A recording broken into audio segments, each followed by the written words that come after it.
Georges Truc est avec moi. Alors Georges, moi je suis content parce que vous appartenez à la confrérie Saint-Vincent. C'est où? Dites-moi où. Alors la confrérie Saint-Vincent est une confrérie de Visan. Et Visan est un petit village de l'enclave des papes. Voilà, alors nous savons tous que les papes aimaient le vin. Ils avaient choisi certainement, allez, on va dire des viticulteurs pour fabriquer le vin. Comment ça s'est...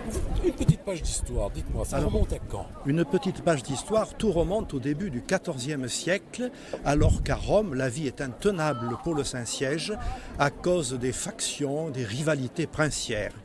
Donc à ce moment-là, le Saint-Siège n'oublie pas qu'il possède des terres dans la vallée du Rhône, c'est le comte Avenessin, terres qui lui ont été données après la croisade contre les Albigeois. Et ces terres appartenaient au comte de Toulouse. Le comte de Toulouse ayant perdu cette guerre dite des Albigeois, ses biens sont revenus à l'ouest du Rhône à la couronne de France et à l'est au Saint-Siège. Oh mais dites-moi, mais je suis ravi, Georges Truc, vous connaissez par cœur cette histoire-là. Vous aimez le vin, vous?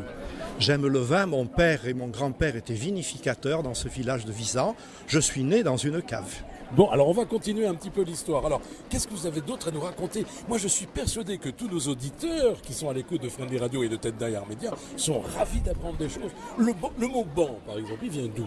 Alors le mot ban, c'est extrêmement simple, c'est une tradition seigneuriale qui remonte au temps de Mérové. Le seigneur possédait le drapeau, la bannière, et lui seul, en levant cette bannière, autorisait le début des vendanges. Voilà, et alors quand on voulait boire, il fallait aussi lever la bannière, non? Alors quand on voulait boire, peut-être pas, lever le coude sans doute, oui. Je ne sais pas si ça a une relation, mais en tout cas, ce mot ban est tiré du mot bannière. Ah écoutez, c'est extraordinaire. Hein. Voilà, il y a même Monsieur Price qui est sur ma gauche, qui n'en revient pas. Merci Monsieur Georges Truc. Vous avez d'autres choses à nous raconter, des anecdotes sur le vin? Alors, anecdote, c'est le pape Jean XXII qui, le premier, a eu l'idée d'étendre son territoire vers le nord. Donc, il a acheté la commune de Valréas, dans l'enclave des papes, et son deuxième successeur, Clément VI, a acheté le territoire de Visan, c'est-à-dire mon village. Plus tard, donc en 1344. Oui, parce que c'est vraiment un village qui est enclavé. L'enclave des papes contient 4 villages, Valréas, Visan, Grillon et Richeranche, enclavés aujourd'hui dans la Drôme. Et ces terres-là ont été des terres papales à partir du début et jusqu'à la première moitié du XIVe siècle. Alors pour passer de l'un à l'autre, il y avait une frontière. Comment ça fonctionnait à l'époque? Alors, il y avait énormément de contrebande entre les terres du royaume et les terres des papes, puisque les taxes dans les terres des papes étaient moins élevées pour toutes sortes de produits, le tabac, les cartes à jouer, les étoffes imprimées au tissé, les métaux. Donc tout se contrebandait. Alors le vin, pas tellement, puisqu'il existait des vignes de part et d'autre de cette limite entre les terres du pape et les terres du royaume. Alors et puis, on peut imaginer que la vinification, depuis le Moyen-Âge, depuis toute cette période, a bien changé.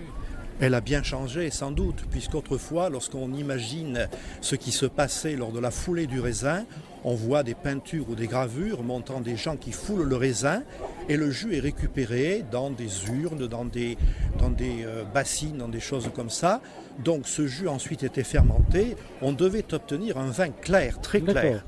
Un claret finalement. Un claret, est-ce que l'on mettait par exemple du miel dedans, ou des encens, ou des épices pour lui changer le goût, pour l'améliorer? Ça se faisait au Moyen-Âge? Ça se faisait, on pouvait édulcorer le vin avec divers produits, diverses infusions ou des plantes macérées, mais on n'a aucun récit dans la vallée du Rhône concernant ce genre de modification des caractéristiques du vin. Ça c'est intéressant parce que moi je peux considérer que le vin maintenant est un art majeur, oui.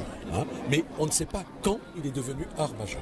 Alors il est devenu art majeur au fil des siècles, puisque les grandes traditions vigneronnes n'ont pas manqué d'évoluer, la technique est arrivée au XIXe siècle et s'est intéressée au phénomène de fermentation.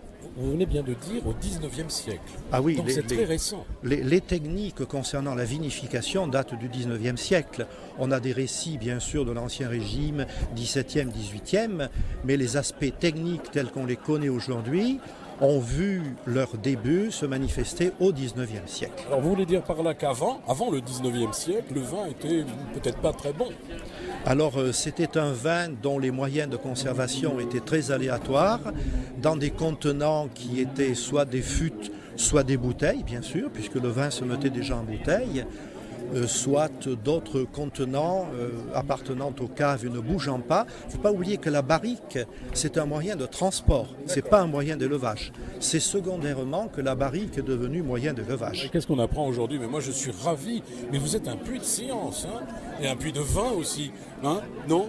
Un puits de vin, je ne sais, mais j'adore le vin. Je rends honneur au vin et surtout à nos vins des Côtes-du-Rhône et aux vins de notre grand territoire national qui élabore des produits absolument magnifiques. Eh bien écoutez, moi j'ai très envie de revoir ce monsieur. Je pense qu'avec monsieur Price, on aura peut-être la possibilité de vous voir sur votre terrain, hein, et vous nous raconterez d'autres histoires, c'est promis? Avec plaisir. Écoutez, moi je suis ravi, Georges Truc, vous êtes un passionné de vin, un passionné d'histoire. J'étais content de vous rencontrer. C'était Pierre-Patrick avec Georges Truc, bien sûr, pour Friendly Radio et Tête d'Aillard Média. Vous savez, les petites radios avignonnaises qui montent. Hein, tout à fait. Mais même à Visan, on peut les écouter.